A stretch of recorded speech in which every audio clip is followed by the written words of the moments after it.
Morning guys, I have absolutely no idea what today's video is about. I just thought I felt like making a video today, so I've got a couple of jobs to do. One is get the Harley Davidson out and get it fueled up because I've not ridden it for a while and it needs to have a run around the block. Second is the Mustang needs to be cleaned. It's done 500-600 miles in the last few days up to Glasgow and back, so it needs a damn good clean, so I'll get it down to the car wash and then just some general bits and pieces. So if it makes a video, I will put it online. If it ends up being boring as sin, I will not bother, but this is the start saying good morning. Good morning. Another thing I do want to get done if I can as well is get some work done on the Peugeot today. I've had this for about 15 years now. It is running and it's all serviced up. Not quite track ready yet. There's a couple of little bits to do. The rear bumper there is a little bit low down. That needs lifting up. And also in the doors, it's not fully watertight anymore. There is a little swimming pool that's appeared the last couple of days. I think the easy thing to do is just drill a couple of holes down in there just as drain ports basically and just let it all drain out naturally.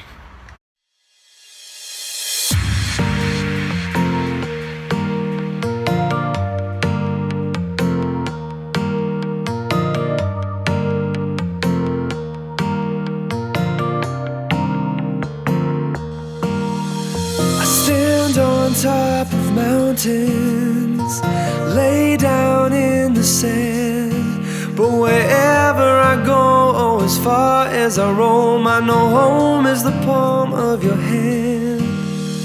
I dive into the ocean, lay underneath the skies, but wherever I go, oh, as far as I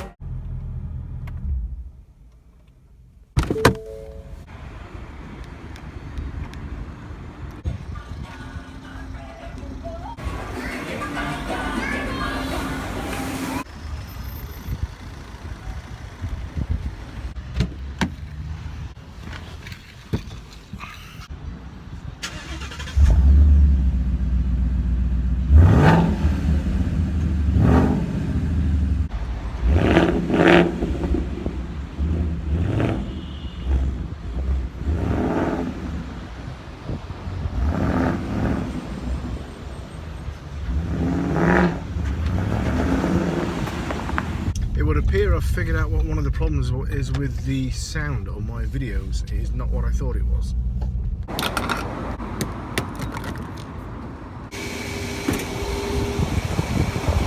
It seems even when I've got my headphones plugged in, it's using the audio from the iPhone's body, which is sat next to the aircon vent. So even though I thought I was circumnavigating it, it's not. So I think there's obviously a blockage somewhere in the iPhone that's stopping sound from the microphone being used rather than on the phone, so I need to go back and see if we can clean that out with an air gun or something and sort it out. So that's one little problem sort of half fixed at least. Just filling up again after the return trip from Glasgow. It was £57 to get up there, so we'll see what it was to get back. There's a little bit of driving around Glasgow as well, so I imagine it should be around £52, £53 to fill it from that. Oh, there we go. I was just about to say we've gone sailing past £52, but £54.50.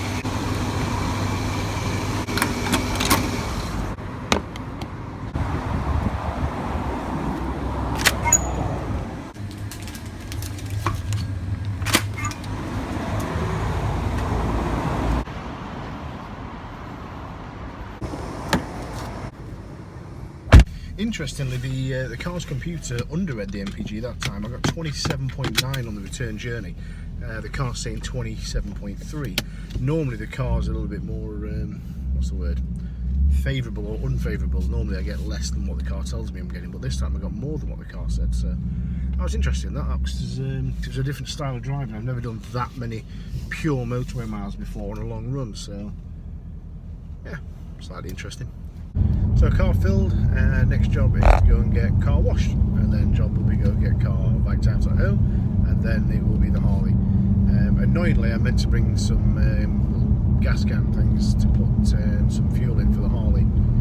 I always forget. Every time I go to the house I think I'll fill those up today, and then I forget, so I've forgotten again today. I think when I get back to the house it might be fun just to get the Harley Davidson out and put it next to the Mustang and fire them both up and see which one is louder.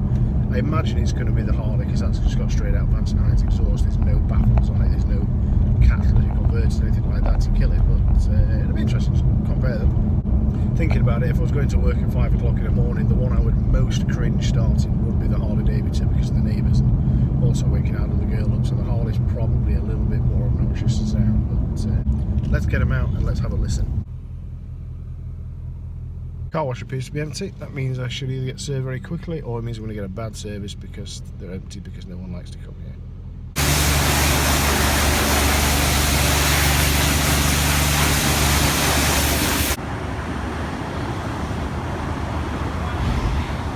I show why my local hand car wash is a chicken coop. They obviously feel the need.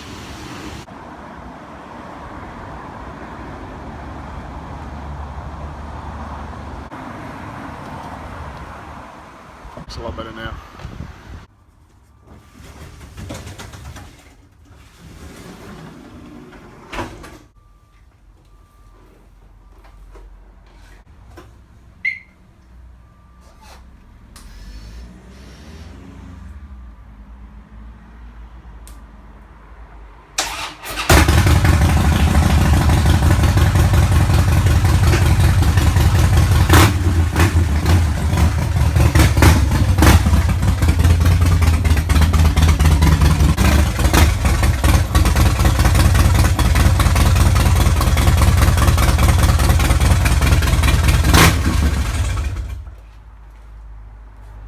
I think the Hall is the louder of the two. I think that's a safe bet to make. One of the really annoying things about where I live is the trees. As I mentioned before, the Mustang's been parked here about 3 minutes, and you can already see all these hundreds of little bits of tree crap that are on it all over the roof. They are irritating as hell. But part and parcel of having nice trees, I guess, at the house. Right, I need to do a little something with the Peugeot. Start by drilling the hole. These aren't exactly made for steel. I think these are wood drill bits, but I'm hoping if I just start with a small one and chuck up to a larger one, it'll probably get through. It's only soft metal made by Peugeot, so let's see if it works.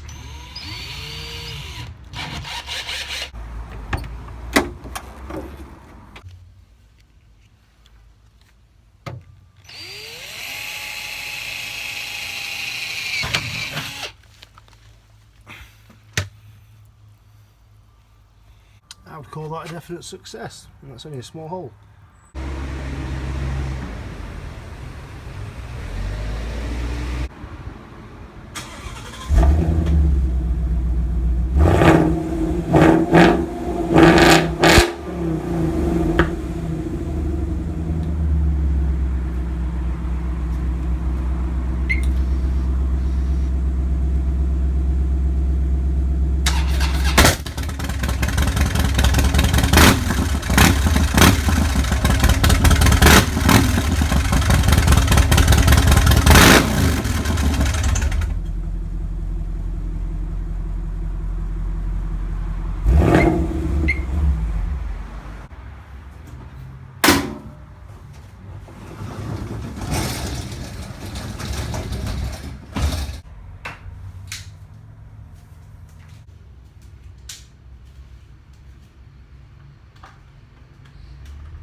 No evening to be complete without a little bit of booster board action, I feel, these days.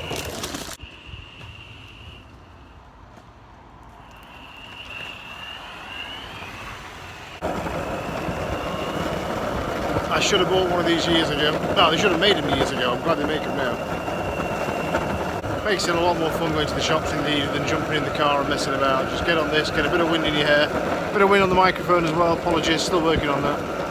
The first few Gen 2 models have shipped now to the States, so hopefully my international order won't be too far behind now, so I can start using it a little bit more in the winter as well. It's grand at the minute because the roads are nice and dry, but soon we won't be able to ride it. This is about as steep a hill as I get up on this thing. Someone was asking about steepness of these things versus weight for going up hills. I don't know if you can quite tell the gradient, but it is quite a steep hill. Oh, nearly went. Quite a steep hill, and that was me flat out then, so they do very, very well.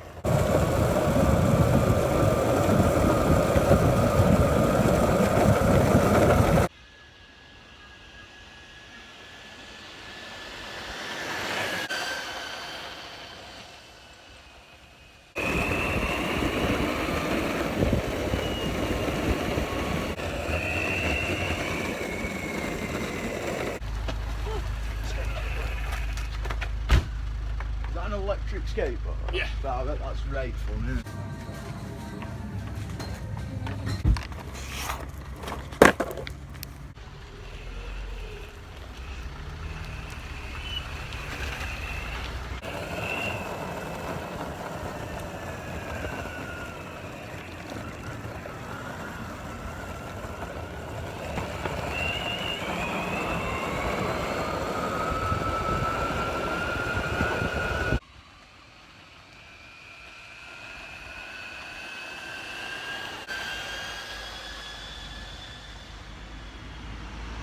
So I've had the board about 2 weeks now. For those of you that are still waiting on yours and wondering about riding it and the different modes, the pro modes and all that sort of stuff, I'm pretty much up to full speed on it now when I'm cruising. On the flat, certainly I'll get up to full speed. I might not sustain it for very long, just a few seconds, but I will ride it at full speed. Downhill, still a little bit, you know, taking it cautiously for the obvious reason that it will run away with itself downhill quite easily. I can't jump off it that easily. But no, I think within a couple of weeks of having it, certainly, you know, feel comfortable with it. I'm not a big skateboarder, I've never really skateboarded before, not since being a kid anyway. And yeah, like I said 2-3 minutes ago, this thing's fantastic. I have not been waiting for it for years because it never knew it existed, but as soon as I knew it existed I had to get one, and I'm so glad I did. It's by far one of the most fun toys I've bought in a long, long time. So it's the end of my day. I'm just pulling it back in the house now, so I'll end the video here.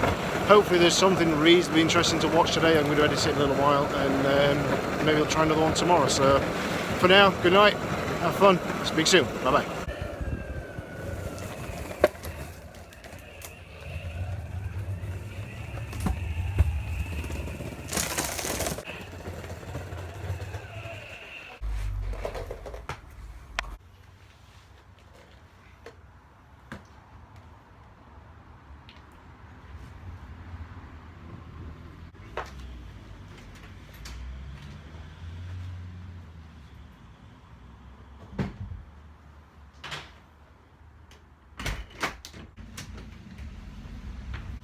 Oh yeah, if anyone's got any requests for further information on the Mustang or the booster board or anything you want me to do with it, just let me know in the comments and I'll see if I can work it in the next video. It gives me something to work to then, rather than just waking up and thinking, what shall I do today? So yeah, post some comments, anything you need to know.